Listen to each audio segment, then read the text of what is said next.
Halo teman-teman, ketemu lagi dengan Anissa Alami. Lama sekali ya, tong tara bertemu ini. Ini tuh sekarang ada dengan murid saya yang dulu waktu di SMP Negeri Kwor, tapi sekarang dia sekolah di Jakarta. Nah, siapakah dia? Tengok atas, gerak. Dia sedang makan mie ayam dan dia sedang belajar pakai sumpit. Sumpit mana sumpit, Kak? Nah, dia lagi belajar pakai sumpit. Nih, nah bagaimanakah usaha dia pemirsa? Ya, ya. Nah, begini. Putar-putar, keliling-keliling, pelintir-pelintir. Guys, saya udah kenyang guys. Wah. Oke deh. Kayaknya kita tanya-tanya sama dia lebih lanjut tentang kehidupan dia di Papua aja ya, sambil kita makan. Nah, Vina, tadi gimana? Mie ayamnya? Enak, tapi udah selesai sih, udah selesai. Sama papeda enakan mana? Enak papeda. Enak. Vina, gue mau tanya, sekarang ini kamu kelas berapa? Biar teman-teman yang ada di luar sana tahu. Kelas 3 SMA, Kelas 3 SMA. Terus kamu sekolah di kota Jakarta. Kota Jakarta. Kamu belajarnya gimana? Apa sama kayak anak-anak lain di Indonesia yang suruh belajar di rumah, atau kamu tetap masuk ke sekolah? Kan apalagi di Jakarta ini, di pusat-pusatnya apa banyak kasus corona. Kamu belajarnya gimana? Pasti belajarnya lewat online kan. Kita belajar di rumah. Tidak mungkin kita ke sekolah kan, ke sekolah berarti kita cari mati untuk ke sekolah. Cari mati. Iya. Ada kesulitan gak sih kamu? Ada. Kesulitannya gimana? Kesulitannya tuh ini. Apaan? HP. Kenapa HP? HP ya maklum ya, namanya juga HP dikasih orang, jadi kita kan tidak tahu kan, cuma HP bekas dikasih orang, tapi kita bersyukur sih sudah dikasih sama orang, cuman kan orangnya tidak kasih tahu bilang HP-nya begini kan. Jadi banyak ada kesulitan, dia punya efek-efek samping sih. Efek sampingnya apaan? Efek sampingnya baterainya kurang bagus, download aplikasi juga susah, tiba-tiba HP-nya sih mati pas ikut pelajaran Zoom begitu, tiba HP-nya mati, terus gurunya pikir mungkin bolos atau apa begitu, padahal tidak, itu karena faktor HP aja. Oh, HP-nya tiba-tiba mati. Iya. Nah, kamu kan kamu tuh sekarang jadi Vina ini kan tinggal sendirian. Iya. Benar-benar dia sendirian di sini. Terus dia tidak ada keluarga, tidak ada saudara, tidak ada teman satu daerah atau teman satu suku. Dan saya pun yang sebagai walinya dia di sini tinggal di kota yang lain gitu loh. Jadi saya benar-benar nggak bisa ngebimbing dia secara langsung. Dia benar-benar belajar sendiri di sini. Nah, berarti kesulitan yang kamu hadapi pasti apa ya, banyak yang dia selesain sendiri kayak gitu loh. Kesulitan atau tantangan terbesar yang kamu hadapi selama kamu merantau itu apa aja? Itu sudah yang tadi Ibu. Iya, apa? Kartu ATM kartu ATM yang Kenapa? kesulitan kan. Kalau tidak kartu ATM rusak atau ini kan pinnya salah kan, kita nggak ada duit, bisa lapar dong. Terus habis itu? Jadi itu kesulitan yang harus, kan awalnya kartu ATM ketelang, urus sendiri, puji Tuhan berhasil. Terus? Kedua salah pin, sudah 2 kali salah pin, waktu itu di Malang. Salah pin. Terus habis Iya. itu kamu ngurus ke bank dong? Urus ke bank beberapa kali tuh. Sebenarnya gampang kan ngurus pin ke bank? Terus apa susahnya ngurus pin di bank? Ya kalau Jakarta sih tidak gampang sih. Kenapa tidak gampang? Banyak persyaratan. Ah, Sebenarnya tidak banyak persyaratan. Simpel saja, intinya tuh punya KTP. Kalau punya KTP tuh tidak perlu akte kelahiran ke apa, tidak perlu, yang penting punya KTP sudah. Terus berarti kamu tidak punya KTP? Iya. Ah, Jadi kesulitannya di situ. Tidak punya KTP, jadi pasti bikin pikiran banyak, stres ini sana, bingung mau minta tolong sama siapa, mau sendiri menangis ini. Oh begitu, menangis juga? Ya, seandainya Tuhan bisa berbicara. Jadi dia itu kan waktu lulus SMP dia belum punya KTP, dan dulu waktu saya bantu buat buka rekening bank di Sorong itu pakai kartu pelajar. Nah sekarang dia waktu udah pindah di sini, dia ada masalah dengan bank, diminta KTP, sedangkan dia belum punya KTP gitu. Tapi ya itu harus dengan negosiasi dan lobby dengan petugas bank supaya urusan bank bisa selesai. Terus selain kesulitan ngurus urusan bank itu ada apa lagi misalnya? Nah ada sih, tapi sudah itu rahasia. Oh itu sudah rahasia. Cukup yang itu saja ya. Terus menurut kamu apa sih yang paling menyenangkan waktu kamu merantau? Menyenangkan. Banyak. Apa? Banyak dapat pengalaman, dapat belajar toleransi. Belajar toleransi, enggak kencang. Ya yang menyenangkan kan dekat sama Tuhan kan. Kenapa bisa dekat sama Tuhan? Ya karena rasanya sebelumnya belum dekat sama Tuhan. Rajin ibadah sih sebenarnya, rajin ibadah di kampung. Cuman tidak rasa seperti bilang Tuhan tuh selalu ada begitu. Tapi semenjak merantau tinggal sendiri, rasa kalau Tuhan tuh ada. Padahal kan kamu di sini kan dekat sama masjid loh. Gereja malah jauh. Dulu waktu di kampung kamu dekat sama gereja, kenapa kamu malah bisa dekat sama Tuhan?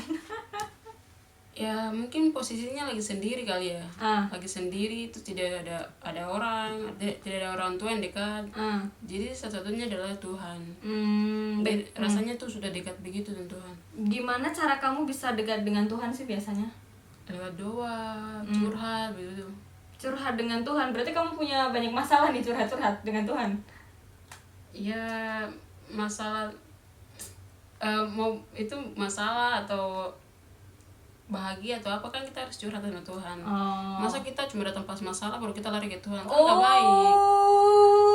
Harus datang maupun itu senang senang duka ke apa lah gitu, harus Tuhan terus. Ntar Tuhan marah loh, kenapa sih kamu butuhkan saya pas kamu lagi kesulitan, lagi butuh. Iya.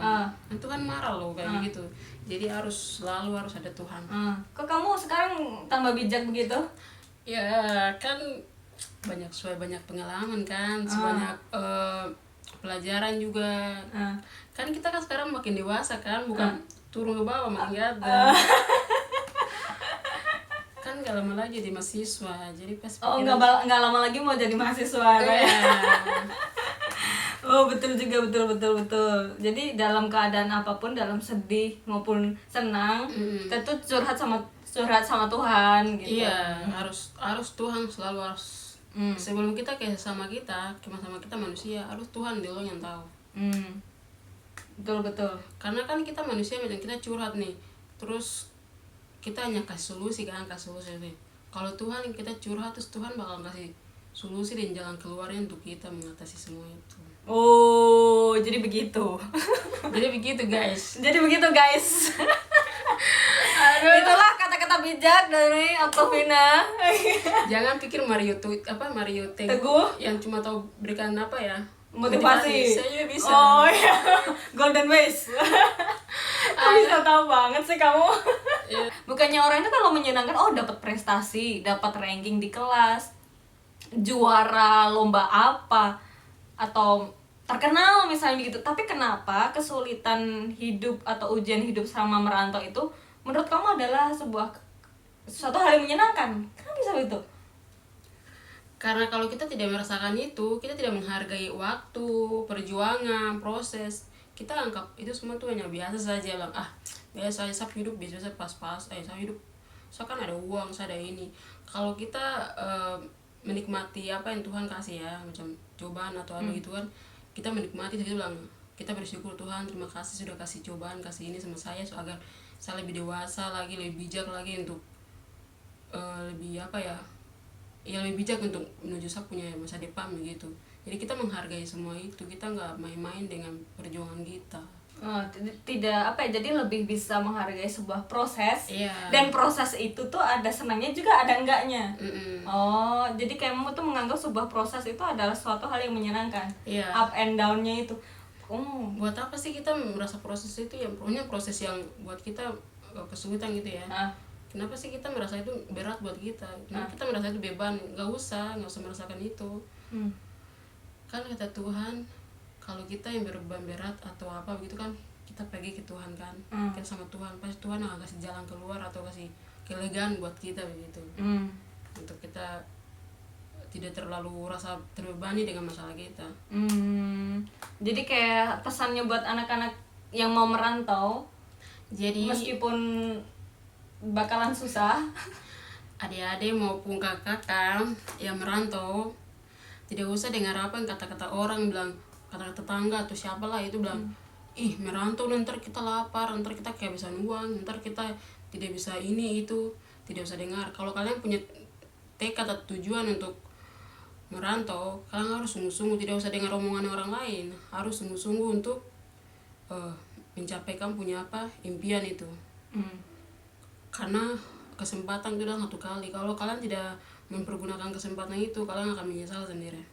Itu dengar Ya. kata-kata bijak, motivasi dari. Tapi jangan, kalau kalian sudah merantau terus kalian pulang kampung gak sombong-sombong ya. Oh, Kan gak biasa kalau yang sudah merantau, udah sekolah di luar-luar kota tuh pulang tuh, gayanya tuh gayanya tuh kayak orang-orang yang udah sukses gitu. Padahal sebenarnya baru tamat SMA. baru tamat SMA, Iya. sudah sosok seperti orang sukses. Iya, gayanya tuh aduh parah sekali. Jadi orang yang sederhana. Ya, orang sederhana, orang sabar, disayang Tuhan. Tetap rendah hati. Iya, itu rendah hati. Tetap rendah hati meskipun sudah lulus sekolah di luar kota, dapat Iya. beasiswa, tetap rendah hati. Iya, jangan kita terlalu tinggi-tinggi apa ya pikiran. Rendah aja, di bawah saja. Rendah hati saja. Iya. Tetap seperti dirimu ketika belum merantau. Iya. Bijak sekali toh. Ya, calon-calon inspirasi nih. Ayo, siapa dulu gurunya? Walise. Bilang terima kasih dulu toh. Terima kasih. Oh ya, ngomong-ngomong kamu di Jakarta ini atau selama di Jawa ini kamu udah pergi kemana aja sih? Ke museum.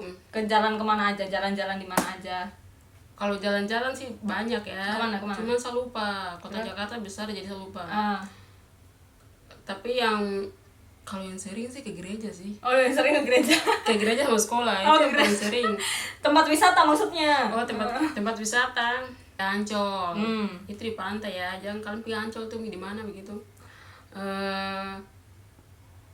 Apa ya? Ke museum ya. Bareng sama Ibu Anise.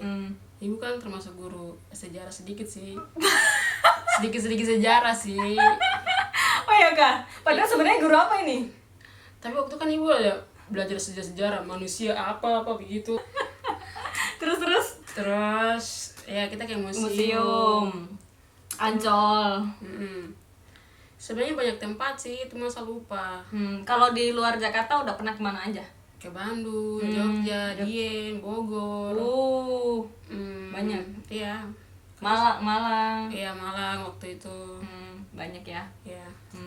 Kamu pernah ada bayangan pengen pergi kemana gitu di Jawa gitu? Kalau di Jawa sih saya tidak pengen kemana sih. Terus? Kan Jakarta yang dari dulu saya pengen tuh, cuma Jakarta yang saya pengen. Oh, jadi dari dulu tuh pengen bangetnya di Jakarta dan sekarang udah kesampaian. Iya, betulan. Iya betul. Ngomong-ngomong, sebenarnya impian kamu itu pengen jadi apa sih?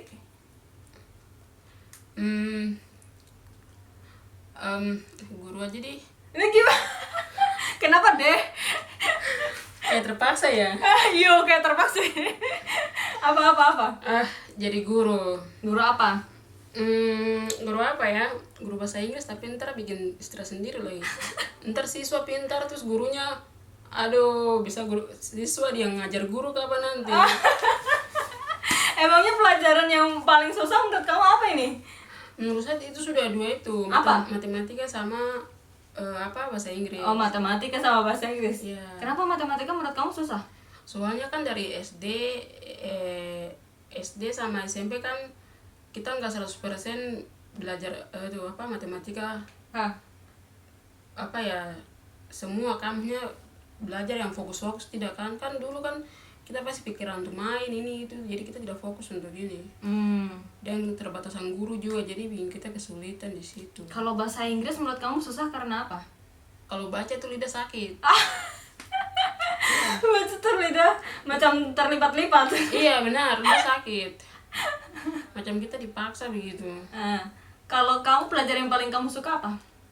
eh apa MTK what? salah guys. Edit apa? Penjas, Penjas, agama sama BK. BK, bimbingan konseling. Iya. Penjaskes itu olahraga yang paling kamu suka memangnya apa? Apa volley sama futsal. Futsal? Bukan, biasanya kan futsal laki-laki. Kenapa kamu suka futsal? Ya namanya juga hobi ya. Jadi Dia kayak hobi cowok. hobi, jadi bagaimana lagi bilang cowok cewek kan semua namanya olahraga ya. Iya Jadi betul.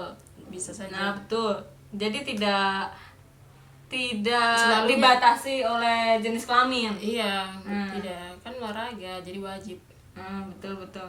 Iya, karena di kampungnya dia itu kan banyak yang suka main volley, jadi dia suka volley. Iya. Banyak anak-anak yang di kampung, maksudnya kampung di Papua itu banyak yang suka pada main volley karena di sana daerah pantai. Iya, volley sama apa futsal itu. Susah bahasa Inggris, tapi kenapa jadi guru bahasa Inggris ini? Bahasa Inggris.